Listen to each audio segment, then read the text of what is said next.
numéro 19, Gabrielle Boisvert. Aujourd'hui, championnat de l'Est de nage synchronisé, le championnat canadien, bien entendu. C'est une compétition qui est très importante. 430 athlètes, 90 entraîneurs, 23 clubs. Yes! C'est très important. C'est beaucoup de monde, en fait. C'est la compétition où il y a le plus de monde au niveau national. Donc, c'est un gros défi. Puis en même temps, c'est comme un processus de sélection pour le championnat canadien. Donc, les 20 meilleurs de chaque catégorie vont se rendre au championnat canadien qui va se faire du 2 au 6 juin prochain à Montréal.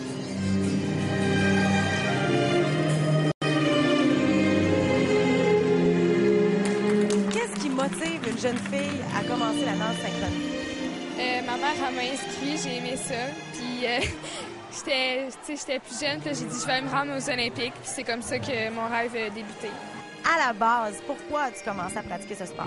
Ben j'aimais beaucoup être dans l'eau, j'aimais beaucoup faire des culbutes et tout ça. Alors mes parents m'ont inscrit à synchro, puis ça m'a mordu. Tu as commencé tout jeune parce que bon, tu avais des membres de ta famille qui nageaient ou?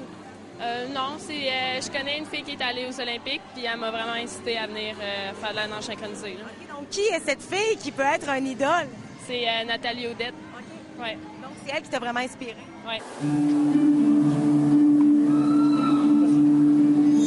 Ben moi, j'ai vraiment plusieurs idoles aux côtés de la nage synchronisée. On parle surtout des filles sur l'équipe olympique, il y a aussi Virginie de Dieu en France et...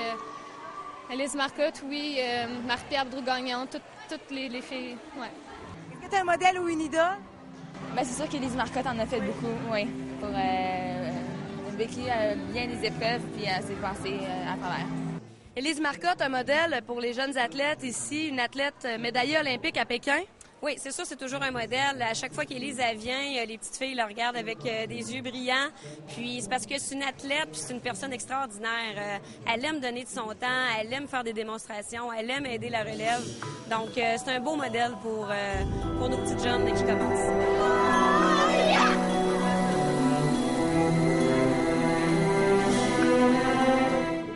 C'est Laurence Vecina, 12 ans.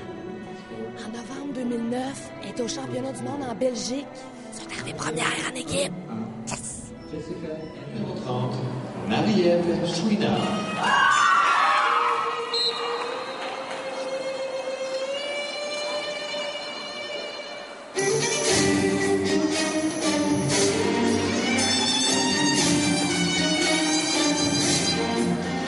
Je suis pas une girly kind of girl, hein.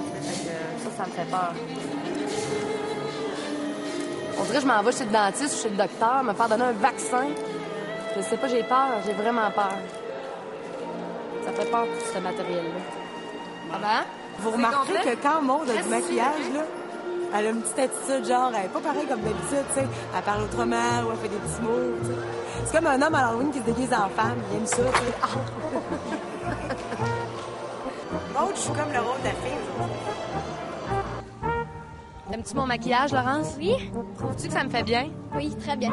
Mais quand tu me regardes, est-ce que tu te dis, cette fille-là, dans la vie, elle se maquille souvent? Non. A compris. Hey, Anne-Marie, félicitations, hein? By the way, je te l'ai même pas dit tantôt. Félicitations pour ces beaux résultats-là.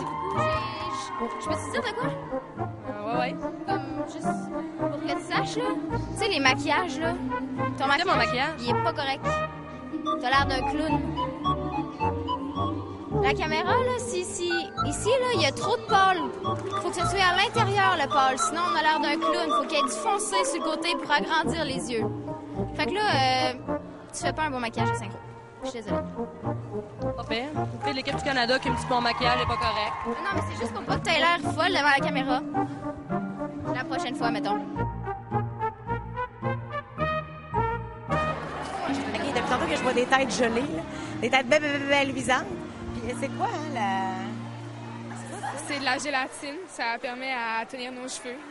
Puis un coup, tu laves tes cheveux, ça te prend-tu comme un bon 1h30 faire partir la gélatine? Ben de l'eau chaude, surtout du savon, tu frottes, puis ça part? Ça part, oui. Ça, c'est pour faire tenir les gâteaux, absolument? Oui, puis les jujubes, là, les bonbons. C'est de la gélatine à gâteau? Ouais. Que t'as dans les cheveux, je peux-tu y goûter? Goûte à rien. Ça goûte pas les jujubes, pas en tout. Roxane, tout d'abord, j'aimerais commencer en disant que j'adore ton maillot. Est-ce que c'est toi qui choisis les maillots pour la compétition? Oui, en partie, mais il faut les faire approuver par les entraîneurs, nos maillots. Mais après ça, on les fait faire, puis c'est nous autres qui s'occupent de mettre les paillettes et tout. Quand tu dis que ça doit être approuvé, est-ce que vous avez des règles en général concernant la brillance ou la forme? Non, il n'y a pas de règle générale, mais tu sais, il faut que ça couvre le corps.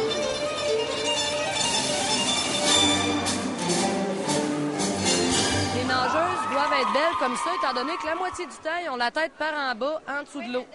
C'est pas pour être belle? C'est pour accentuer la grandeur des yeux parce que dans l'eau, ils sont tout petites dans la grandeur de la piscine.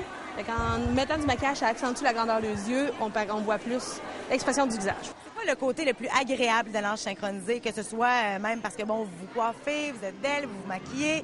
Également, c'est un côté qui est un sport qui est très, très, très physique.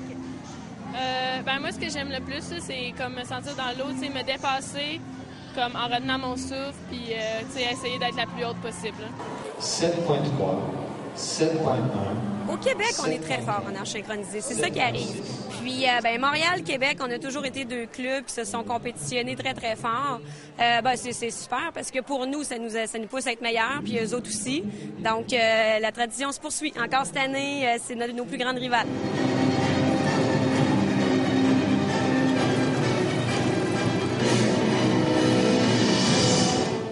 T'entraînes depuis quand ici à Québec, à Saint-Croix-Hélène? Depuis une douzaine d'années aussi. Donc, ça doit faire 24-25 ans que je suis dans le milieu de la nage synchronisée.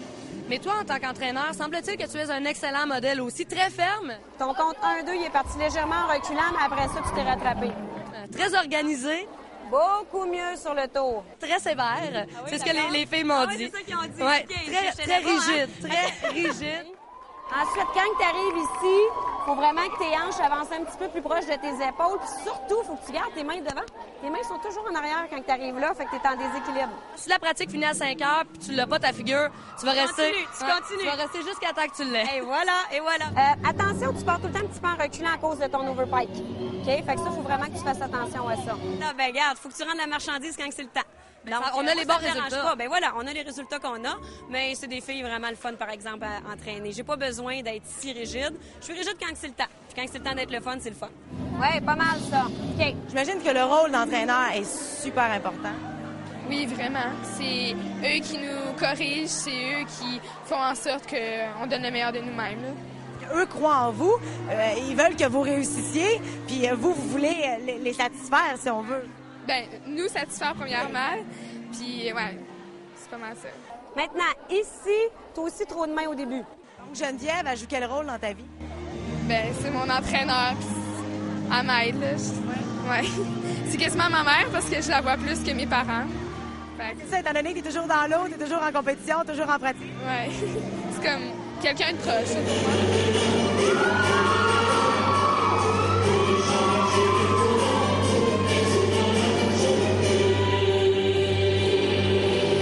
Pour se démarquer dans un championnat de l'Est avec des filles qui sont justement très compétitives et très performantes?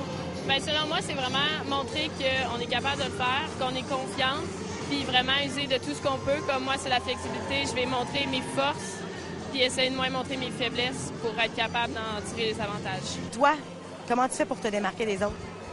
Je fonce, je me concentre sur ce que j'ai à faire, puis je montre qu'est-ce que je suis capable de faire. C'est quoi ta force? Ma force? D'après moi, c'est mon déplacement, c'est ma rapidité. Il faut avoir beaucoup d'endurance, beaucoup de force dans les bras, dans les jambes. Il faut avoir de l'attitude, être capable d'avoir un bon esprit d'équipe. Moi, je dis que le mental, ça joue vraiment un rôle premier dans notre performance. Et on distingue les meilleurs, selon leur caractère et leur persévérance. Qu'est-ce qui a fait en sorte que tu pourrais te démarquer des autres? Mon attitude, mon expression et surtout mes hauteurs, ma proposition. C'est ta force? Oui. Il faut premièrement être bonne en synchro, mais il faut avoir un vraiment bon mental et je sais pas comment dire, avoir de l'énergie, puis il faut le vouloir.